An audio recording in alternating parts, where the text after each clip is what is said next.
Pourquoi on achète un match? Ah, ok. J'ai pensé que vous avez un technicien alors qu'il joue dans l'ordinateur. Jésus parcourait toute la ville. Ah bah, il y a bon mobile. Hein? Ah, c'est bon, tu vas t'entendre qu'on a fait publicité à une. Je ne sais pas quoi on a même si vous faites la publicité, oh, on dit, on fait la publicité. On fera la publicité aussi de Naomi. Naomi est là aussi, non? Il faut qu'on efface. Finalement, on va s'effacer même soi-même. Dit non, non, le pasteur est en train de faire sa publicité. Il faut qu'on l'efface. Nous voulons entendre seulement le son. Tu as ouvert? Mais ça, c'était plus important que ce que tu as fait. Parce que quand tu enlèves ça, ça ne m'aide pas. Mais quand tu ouvres, tu m'aides à boire. Tu étais en train d'aider la télévision.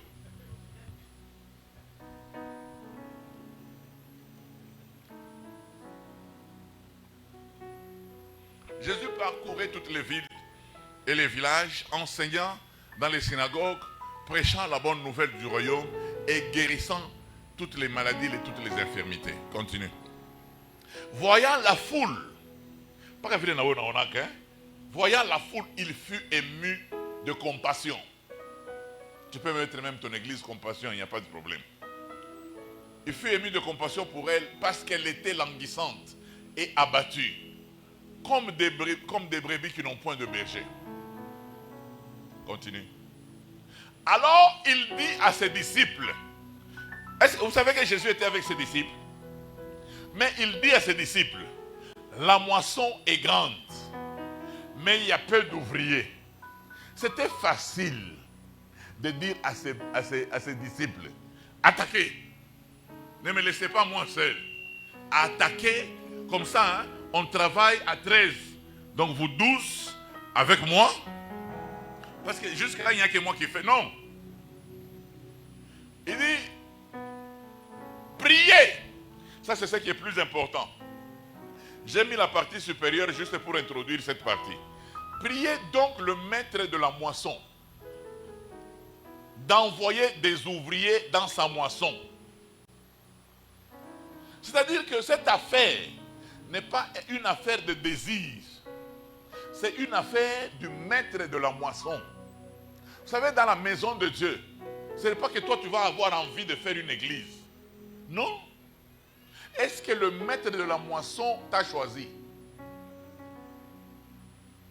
Beaucoup de gens sont des pasteurs, n'ont jamais été appelés par le Seigneur. C'est-à-dire que vous êtes peut-être de ces convents. Le pasteur titulaire de ces convents, il reçoit régulièrement les dividendes peut-être de Danemark. Il y a des Danemark qui envoient en Norvège, ils envoient parfois des habits, de l'argent, tout ça. Comme c'est lui qui les gère de temps en temps, toute la famille en profite. Maintenant, il a vieilli, il est frappé d'AVC, il s'est dit, d'ici peu, il va mourir. Notre famille ne va pas en profiter. On regarde un jeune, dit, bon, on peut prendre Nestor. Nestor, comme Nestor aime les choses de Dieu. On peut le oindre, non? On appelle Nestor, viens. Va à Shalom. Va étudier. Comme ça, dès que tu sors, moi-même, je vais te oindre. Il va à Shalom, il étudie vraiment comme l'histoire, il étudie comme la comptabilité, il termine, on lui met l'huile de palme sur la tête. Il n'a aucun appel. Et il commence à prier avec vous. Jeûnons, prions. Dieu, la Bible déclare, oh Dieu, soutiens ce que ta droite a planté. Maintenant, moi, je te pose la question, qui t'a planté? Il y a des gens qui servent Dieu, ils n'ont jamais été plantés par le Seigneur. Jésus lui-même n'envoie pas ses ouvriers, il n'envoie pas ses disciples. Il dit, priez le maître de la moisson. Vous connaissez le maître de la moisson? Parlez. C'est Dieu. Vous priez Dieu. Que Dieu envoie les gens dans sa moisson. Vous savez, quand Dieu vous envoie, l'ouvrier mérite son salaire. C'est pour ça que vous allez voir quelqu'un, il vient de Nyankoundé, il commence une église à Bougna, et puis l'église commence à prospérer. Vous dites, ce jeune homme, il doit avoir des fétiches. Il n'a pas de fétiches. Il a été planté par le Seigneur. Mais toi, tu es responsable de 50-12, 50-20. Mais les choses n'évoluent pas. Et d'ailleurs, tu es pasteur, tu as des gens, parce qu'actuellement, il y a beaucoup de gens qui sont dans des églises parce que l'église est venue de leur village. Vous allez voir l'église là, avec tous ces pasteurs là, ils sont d'une même tribu. Mais vous allez avoir l'hypertension très tôt. Parce que quand vous n'avez pas été appelé, vous n'avez pas la capacité de commencer à calmer les jeux au milieu de vous. Il y a des gens qui me posent toujours la question, papa, tu fais comment pour gérer la génération Joël dans le monde? Je dis, même moi-même, je ne sais pas. Je ne sais pas comment je termine ces problèmes. Pourquoi? C'est lui qui m'a envoyé, m'a donné les capacités de terminer ces affaires. J'ai parfois des problèmes très compliqués. J'entre en prière, j'apprends que 2 jours après, il dit non, cette affaire est terminée. Pourquoi? Parce que Dieu écoute le cri de celui qui l'a envoyé. Mais il y a des gens qui n'ont pas été envoyés. Donc le pasteur peut voir des gens, il y a des gens qui sont aimables. Il y a des frères qui sont, bonjour pasteur, alléluia pasteur, un frère respectueux, tout ça. Le pasteur peut faire de lui un ancien, mais il n'a pas été appelé par le Seigneur. Il est seulement respectueux.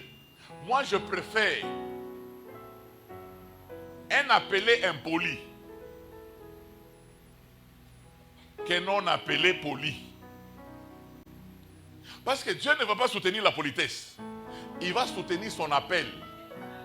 Et puis Dieu n'appelle pas seulement les gens organisés. Dieu ne travaille pas avec des gens finis. Dieu travaille avec les gens bruts qu'il polit. C'est ainsi que vous allez voir comment Jésus peut prendre, parmi les apôtres, il peut prendre des gens comme Pierre. Des gens qui pouvaient aller se laver nus alors qu'il était marié. Des gens comme Judas. Il y a quelqu'un qui nous faisait rire, il dit, même le jour de la multiplication des pains, il y a eu un problème sur le caractère des apôtres. On lui dit qu'est-ce qui s'est passé? Il dit non, quand Jean distribuait la nourriture, le jour de la multiplication, il donne, bon appétit. Maman, tu peux prendre aussi pour l'enfant. Gloire au Seigneur. Vous avez vu comment le miracle s'est passé? Alléluia. Vous pouvez prendre aussi. Merci Seigneur, c'est merveilleux. Paul, lui, quand il venait avec le panier, il dit, ne soyez pas froid comme ça. Dis, toi, tu prends pour tout t'arranger là-bas. Toi aussi, tu prends pour t'arranger. Vous faites comme des femmes. Il avance là. Lui, il veut terminer vite. Mais Judas, lui, quand il distribuait, quand tu dis, mais je ne serai pas rassasié, il dit, oh, maman, il y avait combien de pain? Il y avait peu de pain. Quand tu lui dis, non, j'ai 5000 francs, il dit, donne. Il lui ajoute. Quand Thomas était en train de distribuer la nourriture, tu viens là, il te donne un pain. Il dit, Thomas, on ne sera pas rassasié. Maman, tu sais combien de pains on a multiplié? Qu'on arrive d'abord au fond. Et puis on va revenir s'il y a des pains qui restent. Il n'a pas la foi. Ça dit quoi, Thomas? Devant le même pain, chacun a un comportement bien déterminé. Donc vous comprenez? Mais Jésus savait que malgré leur turbulence, ils avaient l'appel. Jésus savait même que Pierre là va le renier. Il dit, Simon Pierre, fils de Jonas, m'aimes-tu? Simon dit, oui, oui Seigneur, je t'aime. Il reprend la même question. En Swahili, on dit, dans votre Swahili, vous dites quoi? Hein?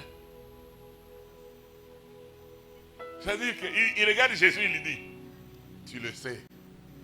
Je pose la question pourquoi. Tu sais qu'il t'aime et qu'il ne t'aime pas. Tu le sais. Et même Jésus savait que Pierre l'aimait. Il savait. Il dit, Simon Pierre, quand tu seras revenu. Donc Jésus savait qu'il va renier, il va le renier. quand tu seras revenu, affermis tes frères. Je sais que quelque chose va t'arriver pour te montrer que sans moi, tu ne peux rien faire. Vous savez que Judas a régné Jésus 3 fois. Mais Jésus l'a récupéré. Pierre a régné Jésus 3 fois. Mais Jésus l'a récupéré.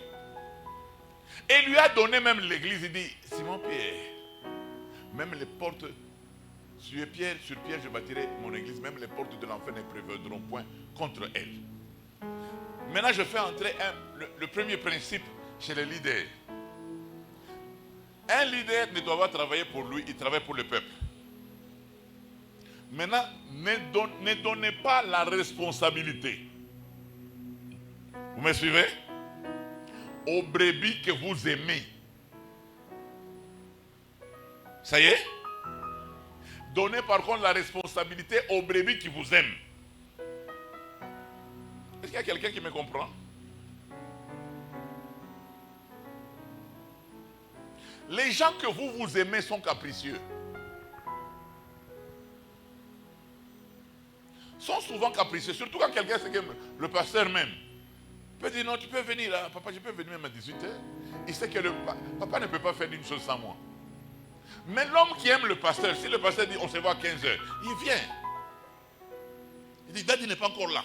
Il transpire même, parce que Daddy m'a dit à 15h. Mais c'est lui que toi tu aimes. Voyez le comportement de nos enfants. Tu peux leur dire allons à l'église. Il y en a qui se lèvent même si je n'ai pas envie d'aller à l'église. Moi parfois je dis à mes enfants, vous savez que quand ce que vous mangez là, ça vient de l'église. Vous pensez que ça vient du gouvernement, hein? Allons. Vous voulez jouer? Mais quand vous regardez les enfants des autres qui m'aiment, quand je leur dis 15h c'est 15h. Parce qu'eux-mêmes, mes enfants, même s'ils m'aiment, ils m'aiment en réciprocité parce que je les ai aimés. C'est pour cela que Jésus n'a pas donné la responsabilité à Jean. Parce que Jésus aimait Jean. Pourquoi il voulait le tuer? Parce que Moïse était en train de partir dans cette mission avec un enfant non circoncis. Alors dans l'alliance de Dieu, Dieu lui avait dit que les mâles doivent être circoncis le 8e jour. Il commence à partir comme Dieu lui parle de bouche à bouche et il pense qu'il est devenu l'oncle de Dieu. Dieu est derrière sa parole pour l'accomplir. Dieu n'est pas un homme. Vous savez, vous les mamans, quand vous avez un enfant, vous dites, allez, Guélo, ne joue pas avec ça. Si tu te blesses, je vais te taper. Quand vous constatez que Guélo, le couteau avec lequel il jouait, il s'est blessé, vous allez le taper? Vous n'allez pas le taper. Oh, Guélo, c'est fini, ça fait mal. Vous oubliez que vous lui avez dit. Mais Dieu n'est pas comme ça. Il est derrière sa parole pour l'accomplir. Il va te prendre, toujours dans ton sang là-bas, il te frappe. C'est ça Dieu. Parce qu'il a promis que si tu te blesses, je vais faire quoi? C'est ça la parole, non? Si tu te blesses, je vais te taper. Et tu te blesses, il te tape. C'est ça. Même Dieu est derrière sa parole pour l'accomplir. C'est pour cela que je tiens toujours à dire aux gens, Dieu ne parle pas surtout le mariage, mais Dieu parle tantôt d'une manière, tantôt d'une autre. Mon frère, si Dieu te dit tu vas épouser cette soeur, ma soeur, si Dieu te dit que tu vas épouser ce frère, toi tu le regardes et dis, ah, batanga mibali batanga pe yo, yozo sakana. Tu me vois vraiment moi avec toi en faire les enfants. Parce que tu n'as pas respecté le choix de Dieu. Tu vas épouser un homme qui va faire de toi une intercesseuse à vie. Même en cours de route, tu es toujours. Tu es en train d'intercéder. Et prier sans cesse devient ton appel. Pourquoi? Parce que le choix de Dieu ne souffre pas d'un changement. Quand Dieu choisit quelque chose pour toi, vous savez que tous ici nous avons étudié. Nous avons des capacités. Moi ici, tel que vous voyez là, j'étais toujours premier. J'ai distingué. Mais Dieu m'a dit, tu vas venir travailler avec ta distinction ici dans mes choses. Il y a des gens quand ils me regardent, ils m'envient, ils pensent que j'ai dit à Dieu, alléluia, j'ai dit oui. On s'est battu. J'ai dit, tu me veux m'ajouter au nombre des gens. Ensuite,